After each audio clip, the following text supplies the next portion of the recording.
132, 131, 133 speed টানছে এখন ট্রেনে। আর ইনি আছেন যে ক্লিনিং সুপারভাইজার।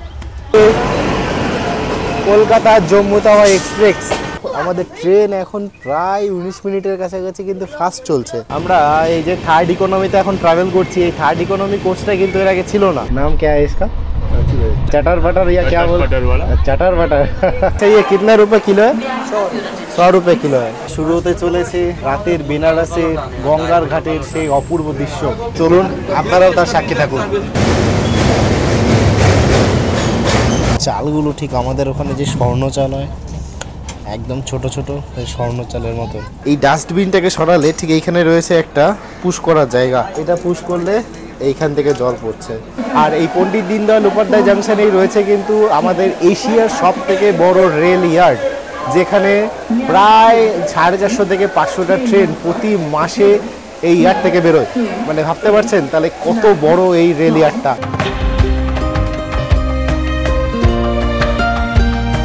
বাড়ির লোককে জানিয়ে বিদায়, শুরু হচ্ছে আমার গল্পের নতুন আর একটি অধ্যায়।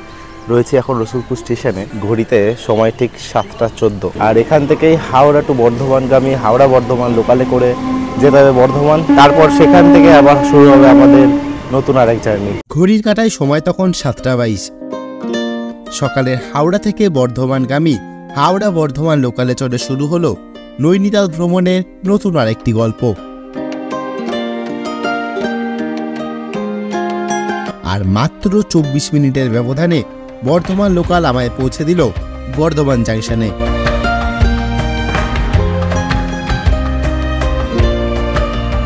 ঘড়িতে সময় এখন ঠিক 8টা 2। এখন রয়েছে বর্ধমান স্টেশনের 1 নম্বর প্ল্যাটফর্মে।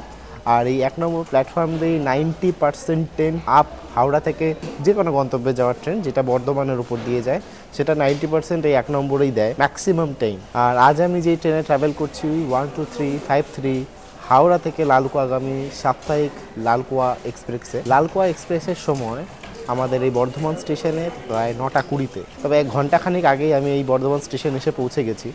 এখনও ট্রেন হাওড়াও ছাড়েনি, কেননা হাওড়ায় টাইম প্রায় 8টা 15-20 নাগাদ। হাতে টাইম নিয়ে ট্রেনে ট্রাভেল করাটাই বেটার। মানে খুব একটা রিস্ক দিই না আমি ট্রেন ধরার সময়, যদি আমার কোনো এরকম জার্নি থাকে ট্রেন ধরা। এই ট্রেনে যখন টিকিট কেটেছিলাম তখন ট্রেনের টিকিট RAC 4-এ ছিল, তারপরে সেটা কমতে কমতে 2-এ এসে থামলো। এবং কালকে রাতের বেলা যখন চার্ট পেপার রয়েছে M1-এ মানে AC 3 ইকোনমিতে আমার টিকিট কনফার্ম হয়েছে। চলুন তাহলে এবার 12353 হাওড়া থেকে লালকুয়াগামী Howrah Lalkuan weekly superfast express সম্বন্ধে আপনাদের কিছু জানানো যাক। এই ট্রেনের ফার্স্ট ইনাগুরাল রান হয় 30শে জুন 2012-তে। আর সেদিন থেকে এখনও পর্যন্ত প্রায় 12 বছর ধরে এই ট্রেন তার সার্ভিস দিয়ে যাচ্ছে। এই ট্রেন হাওড়া থেকে লালকুয়া পর্যন্ত 1301 কিলোমিটারের যাত্রাপথে মোট হল স্টেশন সংখ্যা 17টা। আর সময় লাগাবে 22 ঘন্টা 40 মিনিটের কাছাকাছি। এই ট্রেনের অ্যাভারেজ স্পিড থাকবে 57 কিলোমিটার প্রতি ঘন্টা এবং ম্যাক্সিমাম পারমিসেবল স্পিড হচ্ছে 130 কিলোমিটার প্রতি ঘন্টা। এই ট্রেনে কিন্তু কোনো প্র্যাকটিক্যালের সুবিধা নেই। এই ট্রেনে তবে রয়েছে অনবোর্ড ক্যাটারিং অ্যান্ড ক্যাটারিং সুবিধা। এই ট্রেনের প্রতিটা রেক বা প্রতিটা কোচ কিন্তু হচ্ছে LHB কোচ। এই ট্রেনের তাহলে এবার কোচ অ্যারেঞ্জমেন্টটা জানা যাক। প্রথমে ইঞ্জিন, তারপরে রয়েছে একটা SLR কোচ, তারপর পরপর 2টো জেনারেল বগি, তারপর পরপর 8খানা রয়েছে স্লিপার কোচ, তারপরে রয়েছে 3 ইকোনমি বা 3E যেটাতে আমি ট্রাভেল করছি M1, তারপর পরপর রয়েছে প্রায় 4টি 3A বা থার্ড টায়ার AC, তারপরে আরেকটি AC সেকেন্ড ক্লাস। 12353 লালকুয়া এক্সপ্রেসকে সাপ্তাহিক এক্সপ্রেস এর জন্য বলা হয় কেননা এটি মাত্র সপ্তাহে একদিন হাওড়া থেকে লালকুয়ার উদ্দেশ্যে যাত্রা করে, শুধুমাত্র তাও আবার শুক্রবারে। হাওড়া থেকে লালকুয়া পর্যন্ত আমাদের এই ট্রেনে রয়েছে মোট 17টি হল্ট এবং 248টি ইন্টারমিডিয়েট স্টেশন। এবং সেই সাথে আমাদের এই ট্রেন হাওড়া ছাড়ার পর অর্থাৎ পশ্চিমবঙ্গ ছাড়ার পর ঝাড়খণ্ড, বিহার, UP দেন লাস্ট উত্তরাখণ্ডে লালকুয়ায় গিয়ে আমাদের এই ট্রেন তার যাত্রা সমাপ্ত করবে। ঘড়িতে সময় ঠিক এখন 9টা 18। 12353 Lalkuan weekly superfast express already announce হয়ে গেছে। বর্ধমান আপ ইয়ার্ডে ট্রেন রয়েছে। আমাকে আরেকটু এগিয়ে যেতে হবে। আমার কোচ নাম্বার হচ্ছে M1। কথায় আছে না, রাখে হরি তো মারেকে। সেদিন খুব কপাল চড়ে এই মহিলা বেঁচে যান কেননা তার মাথা থেকে ট্রেনের দূরত্ব তখন আর কেবলমাত্র 1 থেকে 1.5 ফিট ছিল। কয়েক সেকেন্ডের একটি ভুল ও অসচেতনতা একটি পরিবারকে অন্ধকারের দিকে ঠেলে দিত সেদিন।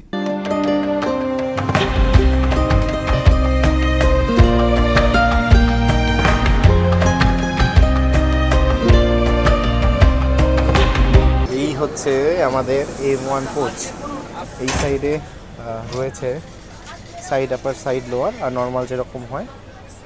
এই হচ্ছে 77 আমার সিট, মিডল বার্থ। সেই একই স্লিপার মাপেরই কোচ, কিন্তু একটু 3 ইকোনমি একটু ছোট হয়। তার সাথে যেটা জানানো সেটা হচ্ছে যে ট্রেনে কিন্তু লিনেন প্রোভাইড করা হচ্ছে। রয়েছে এর মধ্যে পাতলা বেডশিট, আর এই হচ্ছে একটা কম্বল, আর এই হচ্ছে বালিশ। এটা হচ্ছে এসি ভেন্ট। এইখানে রয়েছে একটা বোতল হোল্ডার। তারপরে এইখানে রয়েছে চার্জিং সকেট, তার সঙ্গে একটা রিডিং লাইট, আর এখানে একটা ইউএসবি পোর্ট। আর এইখানে রয়েছে একটা সুন্দর কার্টেন, বেশ সুন্দর একটা মিরর, উপরে লাগেজ রাখার জায়গা। ঘড়িতে সময় এখন ঠিক 9:28। 9:20-তে ছাড়ার কথা ছিল, প্রায় 8 মিনিট লেটে বর্ধমান জংশন ছেড়ে দিল আমাদের ট্রেন।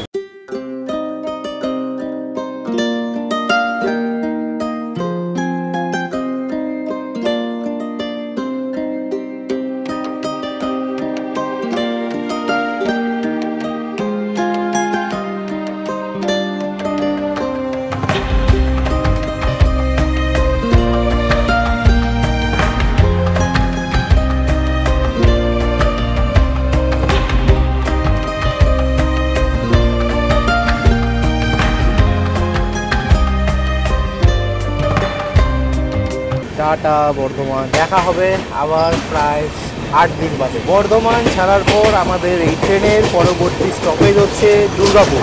চলুন ট্রেনের বাথরুমটা দেখে নেওয়া যাক। প্রথম কথা তো এই ট্রেন হচ্ছে সম্পূর্ণ এলএইচবি কোচ। চট করে দেখে নেওয়া যাক বাথরুমের কি পজিশন। সবে মাত্র 93 কিলোমিটার, হাওড়া থেকে বর্ধমান পর্যন্ত 93 কিলোমিটার যাত্রা করে এসছে ট্রেনটা। প্রথমে রয়েছে ওয়াশ বেসিন, এদিকে রয়েছে কমোড সিস্টেম, মানে ওয়েস্টার্ন স্টাইল। এলএইচবি কোচে সবটাই কিন্তু বেশ সুন্দর। এইখানেও ভেতরে রয়েছে বেসিন, সামনে একটা রয়েছে মিরর। এই হচ্ছে বাথরুমের পজিশন। এই হ্যান্ড শাওয়ার আছে, যাদের পেপার লাগবে তাদের জন্য পেপারও দেওয়া রয়েছে। আর এখানে যেমন আমরা বন্দে ভারতে দেখে থাকি ফ্ল্যাশের যে সুইচটা সেটাতে লাইট জ্বলছে, যেমন বন্দে ভারতেও থাকে, সেম আছে এখানে। ট্রেনের সব কিছুর মধ্যেই একটা প্রবলেম, সেটা হচ্ছে আমার বাথটা পড়েছে মিডিল বার্থ। এবার মিডিল বার্থের সমস্যা হচ্ছে যে আমার যারা কো প্যাসেঞ্জাররা আছে তারা অলরেডি তাদের বিছানা বিছিয়ে শুয়ে পড়েছে। এবার আমাকে পুরো একদম এখন বিছানা বেছাতে হবে, তা নাহলে বসার জায়গা পাচ্ছি না। ট্রেনের প্রথমে জার্নি শুরুতেই এসেই উঠেই বন্ধু হয়ে গেছে আর কি। আর ইনি হচ্ছেন যে আমাদের এই যে কোচ, এই কোচের হচ্ছে গিয়ে কোচ অ্যাটেন্ডেন্ট, আর ইনি আছেন যে ক্লিনিং সুপারভাইজার। তো এদের সবার জন্যই কিন্তু আমাদের জার্নিটা একদম স্মুথলি হয়। আমরা ট্রেনে করে যখন যাই ভাবি যে আমাদের যাত্রা ঠিকঠাক হচ্ছে, তবে সব কিছু কিন্তু নজরে রাখে এরাই। ইনি দেখবেন যে ট্রেনটা কখন ক্লিন আছে, কখন খেতে হবে না খেতে হবে সেই খবর রাখবেন ইনি। আর কার কি অসুবিধা হচ্ছে, এসি কম না বেশি, সেই খোঁজ রাখবেন ইনি। ঘড়িতে সময় ঠিক 10:11। 158 কিলোমিটারে পথ চলা কমপ্লিট করে আমাদের ট্রেন এখন এই মুহূর্তে এসে পৌঁছালো দুর্গাপুরে। এর হল টাইম মাত্র 2 মিনিট। দুর্গাপুর ছেড়ে পরবর্তী স্টেশন হচ্ছে আমাদের ট্রেনের আসানসোল জংশন। দুর্গাপুর থেকে আসানসোল জংশন পর্যন্ত এই ট্রেনে রয়েছে 15টি ইন্টারমিডিয়েট স্টেশন। ট্রেন ছেড়ে দিল দুর্গাপুর, এর পরবর্তী স্টেশন হচ্ছে আসানসোল।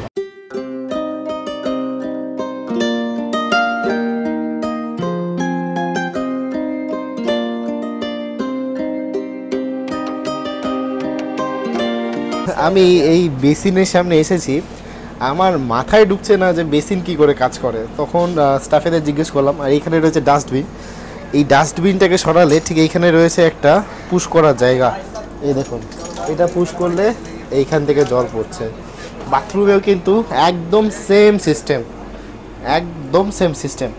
আর এইখানে বাথরুমের দরজাটা ঠিক একটু অন্যরকম, আমাদের নর্মাল যেমন দরজা হয় সেটা ঠিক এরকম না, কিন্তু এরকম জোরে টানতে হয়। এরকম প্রথমে একটু জোরে ঠেলে নিয়ে ব্যাস এই যে ঠেললাম, এতক্ষণে লাগলো। মানে এটা পুরো ফোল্ডিং সিস্টেম, মানে টানলে পুরো ফোল্ড হয়ে বেরিয়ে আসে।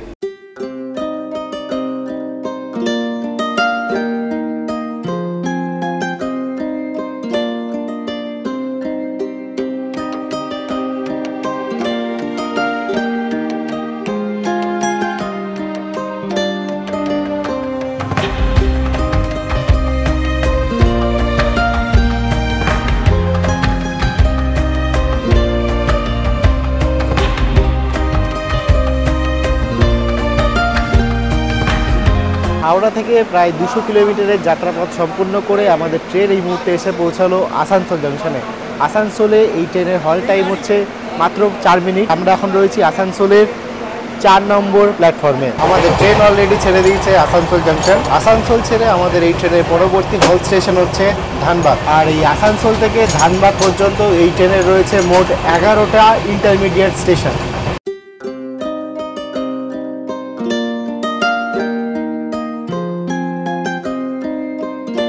ট্রেন এখন ক্রস করছে কুমারডুবি স্টেশন। আর এই কুমারডুবি স্টেশন পার করার সাথে সাথে আমরা ঢুকে গেলাম ঝাড়খণ্ডে। মিডিল বার্থের এই একটা সমস্যা, উপরেও মাথা সোজা করা যায় না আর নিচে বসলে মাথা সোজা করা যায় না। ট্রেন কিন্তু আমাদের তার বেশ সুন্দর গতিতে চলছে। 127, 128, 130, 129, 130, 131, হাইয়েস্ট 131 অবধি চলে গেল। ট্রেন কিন্তু বেশ সুন্দর গতিতে এগোচ্ছে ধানবাদের উদ্দেশ্যে। আমাদের ট্রেন এতক্ষণ দাঁড়িয়ে ছিল এই স্টেশন ছোটামবানাতে। ট্রেন এখন প্রায় 19 মিনিটের কাছাকাছি কিন্তু ফাস্ট চলছে, লেট না। এতদিন ট্রেনে জার্নি করেছি, ট্রেন লেট থাকতো, এখন দেখছি ট্রেন বেশ ফাস্ট, মানে 19 মিনিট ফাস্ট। তাই কিছুক্ষণ দাঁড় করিয়ে দিল, আবার সিগন্যাল দিল, আবার ধানবাদের উদ্দেশ্যে যাচ্ছে। আর ধানবাদ পর্যন্ত আর মাত্র 2টো ইন্টারমিডিয়েট স্টেশন রয়েছে।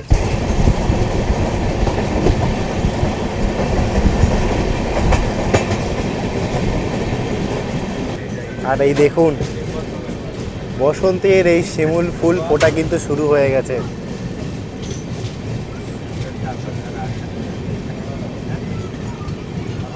259 কিলোমিটারের যাত্রাপথ কমপ্লিট করে আমাদের ট্রেন এই মুহূর্তে এসে পৌঁছালো ধানবাদে।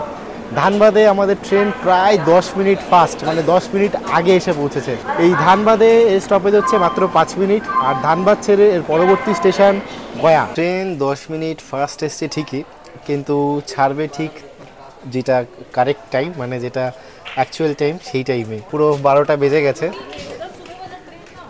12টা এবার পুরো বেজে গেছে, 12টাতেই এর ছাড়ার টাইম। এর পরবর্তী স্টেশনে আসবে গয়া। আর গয়া অবধি এর রয়েছে প্রায় 34টা ইন্টারমিডিয়েট স্টেশন। ট্রেন ছেড়ে দিল এবার ধানবাদ জাংশন।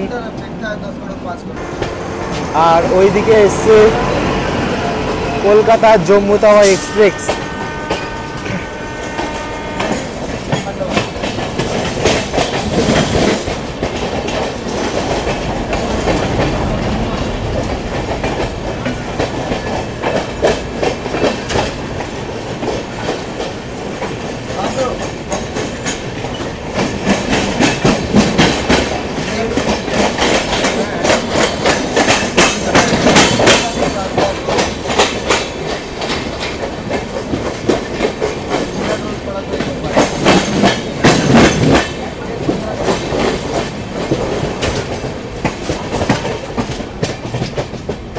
ঘড়িতে সময় এখন ঠিক 12টা 6। ট্রেনের প্যান্ট্রিকার আছে, প্যান্ট্রিকার আছে বলতে মানে অনবোর্ড ক্যাটারিং আছে, খাবারের অর্ডার নিতে এসেছিলো, অর্ডার দিইনি। যখন আমি বাইরে বেরোই, যদি এরকম কোনো অপশান থাকে যে বাড়ির খাবার নিয়ে যেতে পারবো, সেই দিন অন্তত আমি অ্যাভয়েড করার চেষ্টা করি। আজকে নিয়ে এসেছি রুটি বাড়ি থেকে, বাড়ি হচ্ছে বাঁধাকপির তরকারি। এই দিয়েই দুপুরের খাওয়া সারবো আজকে।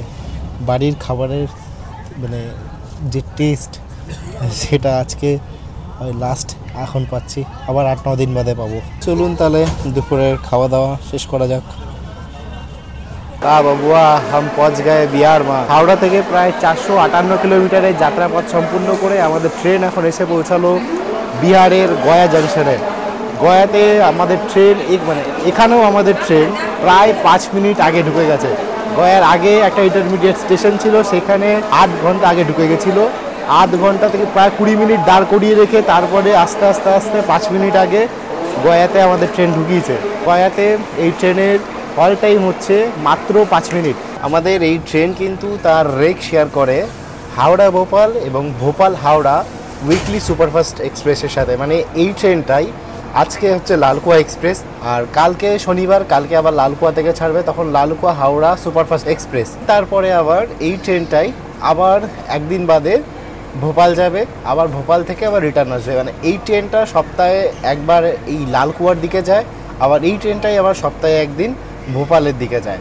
এই ট্রেনটা যখন ভোপাল যায় তখন এই ট্রেনের নাম্বার হয়ে যায় যখন হাওড়া থেকে ছাড়ে 13025 হাওড়া ভোপাল উইকলি এক্সপ্রেস, আর যখন ভোপাল থেকে হাওড়ার দিকে আসে তখন 13026 Bhopal Howrah weekly superfast express. আমাদের ট্রেন এখন গয়া জাংশন ছেড়ে দিল। ট্রেন এতক্ষণ পর্যন্ত বিফোর টাইম চলছিল, এই গয়াতে বেশ কিছুক্ষণ লেট করিয়ে দিয়ে ট্রেন এখন আফটার টাইম হয়ে গেছে, প্রায় 5 মিনিট লেট।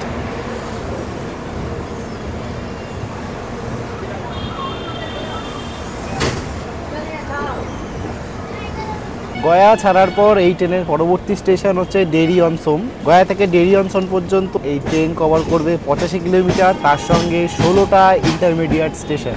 আমরা এই মুহূর্তে ক্রস করছি সোন রিভার।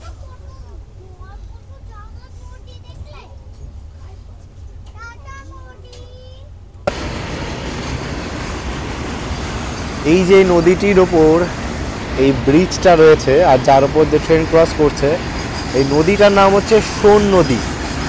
আর এই সোন নদীর পরেই আমাদের পরবর্তী যে স্টপেজ আছে ট্রেনে সেটা হচ্ছে দেরি অন সোন, মানে সোন নদীর তীরে, মানে এই সোন নদীর তীরে অবস্থিত ওই স্টেশন, তাই নাম হচ্ছে দেরি অন সোন।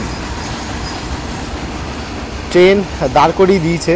ট্রেন এতক্ষণ পর্যন্ত ছিল বিফোর টাইম, গয়া ছাড়ার পর থেকে হয়ে গেছে আফটার টাইম, মানে ট্রেন লেটে চলছে এখন। নদী খুব যে জলে পুষ্ট তা না, ম্যাক্সিমামটাই শুকিয়ে গেছে, খুব অল্প অল্প জায়গায় জল ছিল।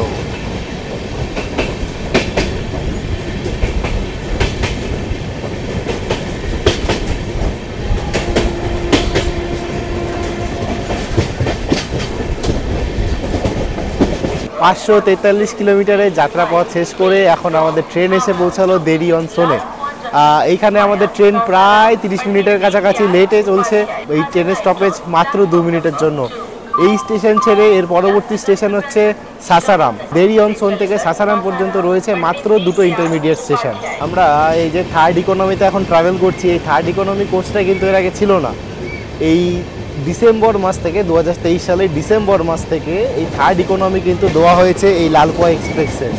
এর সঙ্গে কিন্তু জানিয়ে দিই যে কুম্ভ এক্সপ্রেস ও উপাসনাতে এই দুটোতেও কিন্তু ছিল না। কালকে যখন টিকিট দেখছিলাম সার্চ করে তখন দেখলাম থার্ড ইকোনমি, মানে সেখানেও অ্যাড হয়ে গেছে।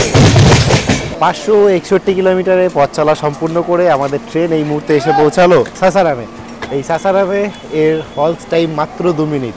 আর এই সাসারাম বিখ্যাত মহাদেবের মন্দির গুপ্তেশ্বরের জন্য। সাসারাম ছেড়ে আমাদের ট্রেনের পরবর্তী গন্তব্য হবে পণ্ডিত দীনদয়াল উপাধ্যায় জাংশন, এখান থেকে ঠিক 100 কিলোমিটার দূরে।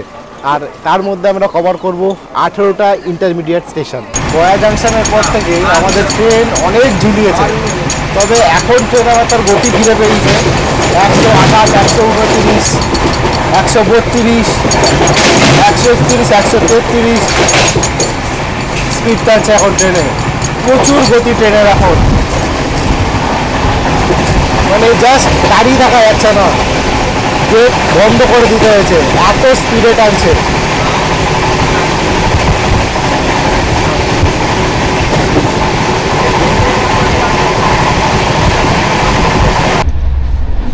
इसका नाम क्या है? चटर बटर या क्या बोल? बटर वाला चटर बटर। खराब होगा पैसा न देना। ট্রেনে বিক্রি হচ্ছিল এই ছোলা আর বাদাম দিয়ে, তার মধ্যে পেঁয়াজ, লেবু, নুন, লঙ্কা এই দিয়ে একটা মিক্সার টাইপের। 20 টাকা দাম নিল। নাম বলছে চাটার পাটার, বেশ একটা ইউনিক নাম। ঘড়িতে সময় এখন ঠিক 6টা 4, প্রায় 15 মিনিট লেটে এখন আমাদের ট্রেন এসে পৌঁছালো দীনদয়াল উপাধ্যায় জাংশনে। দীনদয়াল উপাধ্যায় এর আগে নাম ছিল না, এর আগে নাম ছিল এই স্টেশনের মুঘলসরাই। পরবর্তীকালে 2018 সালে 5ই আগস্ট এই স্টেশনের নামকরণ হয় পণ্ডিত দীনদয়াল উপাধ্যায় জংশন। এই স্টেশনে আমাদের হল টাইম মাত্র 5 মিনিট। আর এই পণ্ডিত দীনদয়াল উপাধ্যায় জংশনেই রয়েছে কিন্তু আমাদের এশিয়ার সব থেকে বড় রেল ইয়ার্ড, যেখানে প্রায় 450 থেকে 500টা ট্রেন প্রতি মাসে এই ইয়ার্ড থেকে বেরোয়। মানে ভাবতে পারছেন তাহলে কত বড় এই রেল ইয়ার্ডটা। সাসারাম ছিল আমাদের বিহারের শেষ স্টপেজ আমাদের ট্রেনে। আর এই দীনদয়াল উপাধ্যায় জংশনে ঢোকার সাথে সাথে আমাদের ট্রেন কিন্তু প্রবেশ করে গেল ইউপিতে, মানে উত্তরপ্রদেশে। আর এই দীনদয়াল উপাধ্যায় জংশনে বিক্রি হচ্ছে বড় বড় পেয়ারা। যারা পাটনার পেয়ারা মিস করছেন তারা এইখান থেকে পেয়ারা নিতে পারেন। वैसे ये कितने रुपए किलो है? 100 रुपये किलो है। और ये ऑरेंज कितने रुपए का है? 100 में 1.5 केजी। अच्छा। और अंगूर 40 का। পণ্ডিত দীনদয়াল উপাধ্যায় জংশন ছেড়ে দিল আমাদের ট্রেন। আর এই পণ্ডিত দীনদয়াল উপাধ্যায় জংশন ছাড়ার পরবর্তী স্টেশন হচ্ছে বারাণসী জংশন। বারাণসী জংশনের দূরত্ব এইখান থেকে মাত্র 17 কিলোমিটার। মধ্যে পড়বে 5টা ইন্টারমিডিয়েট স্টেশন। তার সঙ্গে বড় ব্যাপার হচ্ছে যে এই সময়তেই কিন্তু মানে আর একটু পরেই কিন্তু শুরু হবে গঙ্গা আরতি। মানে যদি কপাল ভালো থাকে আমার এবং আপনাদের দুজনকেই কিন্তু আমি এই গঙ্গা আরতি দেখাতে পারবো এই ট্রেন থেকে, যতটা দেখা যায় আর কি। মানে কাশীঘাটের যতটা গঙ্গা আরতি দেখা যায় ততটা আমি আপনাদেরকে দেখাবো। তার সাথে আরও একটা কথা বলে রাখি, এইখানকার স্টাফেরা যেমন রেলের স্টাফেরা কিন্তু বেশ ফ্রেন্ডলি, প্লাস হচ্ছে গিয়ে কিন্তু এরা সবসময় ট্রেনটাকে ক্লিন রাখার চেষ্টা করছে এবং ক্লিন রাখছেও। কেননা কিছুক্ষণ আগেই দেখছিলাম যে বেসিনের অবস্থা একদম বেহাল, সেই বেসিন এখন দেখছি যে না বেশ ক্লিয়ার করে দিয়েছে। আমাদের ট্রেন এতক্ষণ পর্যন্ত এই স্ট্রেট এসছে, এবার আমাদের ট্রেন এই দিকটা থেকে মুড়ে যাবে। একটু জুম করে দেখাই আপনাদের। এই যে বাঁ দিকের যে ডান দিকের যে কার্ভটা দেখতে পাচ্ছেন, এই কার্ভ নিয়ে আমাদের ট্রেন চলে যাবে সোজা বারাণসী যে নামোঘাট আছে সেই নামোঘাটের উপর দিয়ে। আর যদি ট্রেনটা এই দিকে সোজা চলে যায় তাহলে পাটনা হয়ে তারপরে দেন বেনারসে গিয়ে সেই ঢুকবে। যেমনটা আপনাদের বলছিলাম, দেখুন ট্রেন প্রচুর পরিমাণে কার্ভ নিয়েছে একটা বড়। এইদিকে দরজা পর্যন্ত হেলে যাচ্ছে। এই গেটটা সারাক্ষণ নর্মালি লেগে যায়, এতটা কার্ভ নিয়েছে ট্রেন যে গেটও এদিকে চলে এসছে, গেটও পুরোপুরি লাগছে না। বিশাল বড় কার্ভ। আর এই হচ্ছে গোধূলি বেলা, আর ট্রেন পুরো একটা লং কার্ভ নিয়ে, যেটা আপনাদের ম্যাপে দেখাচ্ছিলাম, লং কার্ভ নিয়ে এখন চলে যাচ্ছে নামোঘাটের দিকে। এবার শুরু হতে চলেছে গঙ্গার ঘাটের সেই অপূর্ব দৃশ্য। চলুন আপনারাও তার সাক্ষী থাকুন।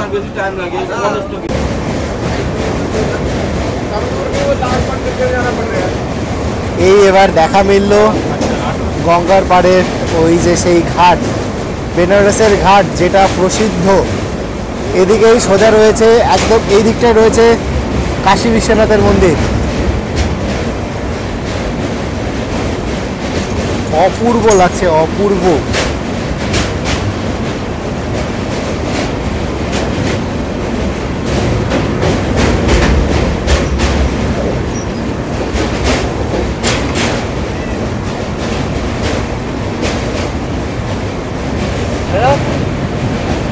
আর ঠিক এই দিকে রয়েছে, এই হচ্ছে সেই নামোঘাট, যেটা প্রধানমন্ত্রী নরেন্দ্র মোদীর নামে ঘাটটা করা হয়েছে। এই হচ্ছে সেই নামোঘাট। আমরা এই এখন যে ব্রিজের উপর দিয়ে যাচ্ছি, ব্রিজের নাম হচ্ছে মালব্য ব্রিজ। কি দারুণ লাগছে, খালি জাস্ট দেখুন, জাস্ট ফিল করুন।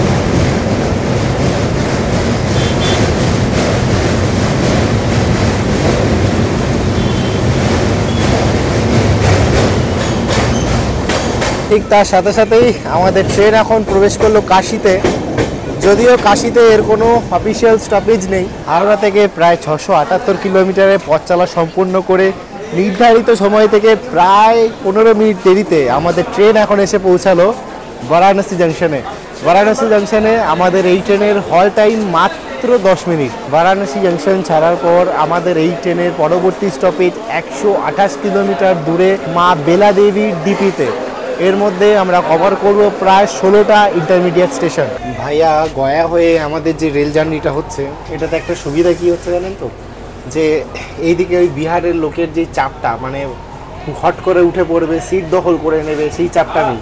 যেই সব ট্রেনে গয়া হয়ে যায় সেই সব ট্রেনে কিন্তু এই কোনো রকমের সমস্যা আজ পর্যন্ত দেখি। এই সাইডের লাইনটা হচ্ছে একদম স্ট্রেট লাইন। যত ধরনের ভালো রাজধানী বা শতাব্দী টাইপের যেসব ট্রেন আছে সেই সব ট্রেন কিন্তু এই লাইন দিয়েই পাস করায়। আর এইখানে ট্রেনে যেটা বলছিলাম যে কোনো কিন্তু মানুষের এক্সট্রা উৎপাত নেই। ট্রেনে সিগন্যাল হয়ে গেছে, একই সাথে ট্রেনও ছেড়ে দিয়েছে বারাণসী জংশন।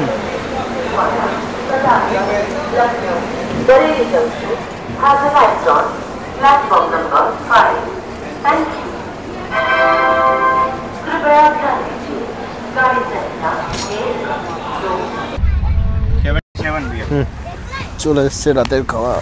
চলুন তাহলে এবার রাতের খাবার সারা যাক। যদিও খুব একটা ইচ্ছে ছিল না ট্রেনের খাবার নেওয়ার, তবুও নিলাম, টেস্ট করব, আপনাদেরকে রিভিউ দিতে পারবো যে এই ট্রেনের খাবার ঠিক কীরকম। এই হচ্ছে আমার খাবার। এইখানে রয়েছে ভাত, এইখানে রয়েছে একটা সবজি, এই একটা সবজি, আর এখানে রয়েছে একটা ডাল, আর এই ক্যারিতে দিয়েছে রুটি, লুচির সাইজের রুটি, কিন্তু রুটির কোয়ান্টিটিটা মনে হচ্ছে একটু বেশি আছে। 1 2 3 4 চারটে রুটি দিয়েছে। এই চারটে রুটি লুচির সাইজের প্রায়, আর যে দুটো রুটি মিলে একটা রুটি আমাদের বাড়িতে যেই রুটি খাই সেই রকম হবে। আর এইখানে একটা চাটনি টাইপের দিয়েছে। চলুন তাহলে এবার খাবার টেস্ট করা যাক। এই হচ্ছে ডাল,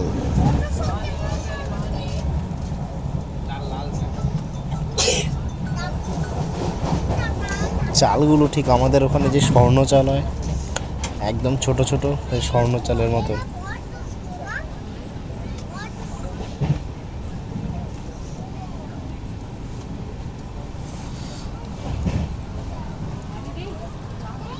প্রতিবার যেমন ট্রেনের খাবার খাই বেশ স্বাদ, সেম।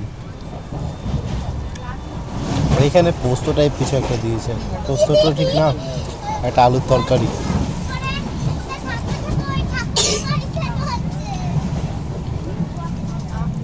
একই কোয়ালিটি। আর এখানে রয়েছে পনির, এই হচ্ছে পনির, 2 পিস পেয়েছি,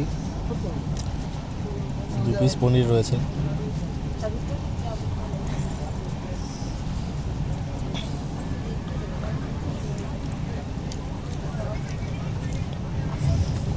পনিরেরও টেস্ট এক। কিছু না খাবার থেকে তো রাতের বেলা অন্তত কিছু পেটে পড়া ভালো। চলুন খাবার শেষ করা যায়।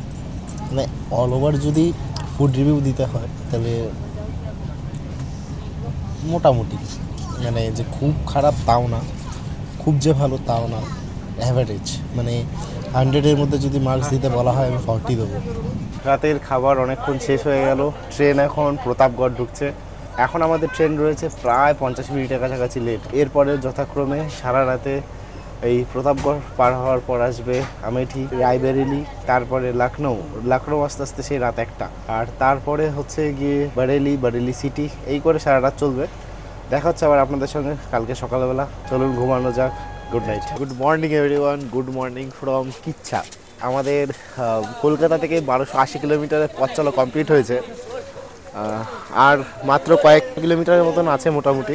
ঘড়িতে সময় এখন হয়েছে ঠিক 6টা 34। 6টা 55-তে আমাদের ঢোকার কথা লালকুয়াতে।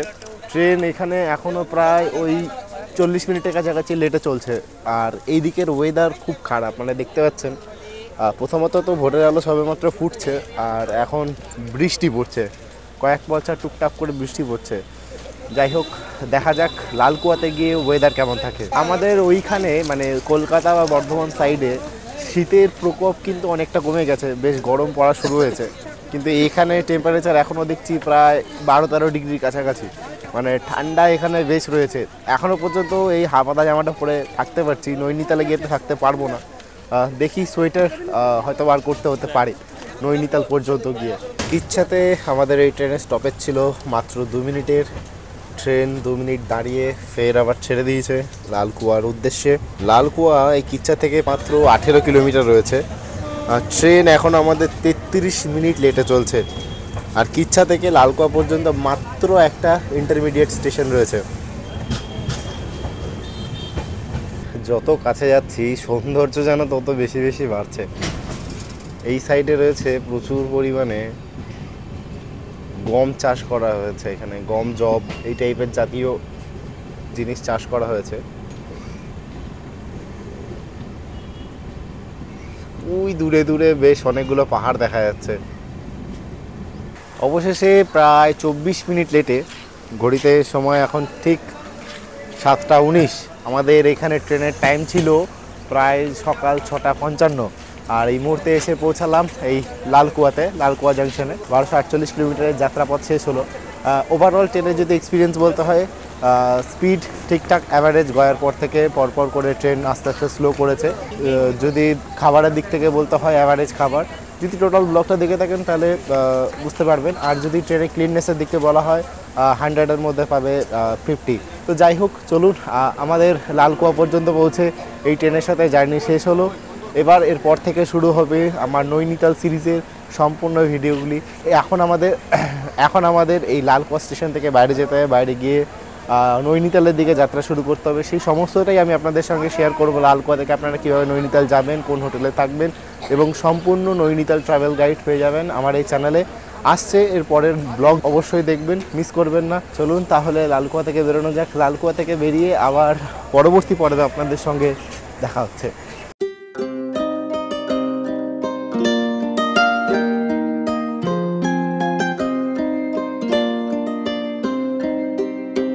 হাওড়া থেকে লালকুয়া পর্যন্ত এই ট্রেন জার্নিটি আপনাদের কেমন লাগলো অবশ্যই কমেন্ট করে জানাবেন। ভিডিওটি ভালো লেগে থাকলে অবশ্যই ভিডিওটিকে লাইক করবেন, চ্যানেলটিকে অবশ্যই সাবস্ক্রাইব করবেন আমার নৈনিতাল ভ্রমণের পরবর্তী ভিডিওগুলি সবার আগে পাওয়ার জন্য।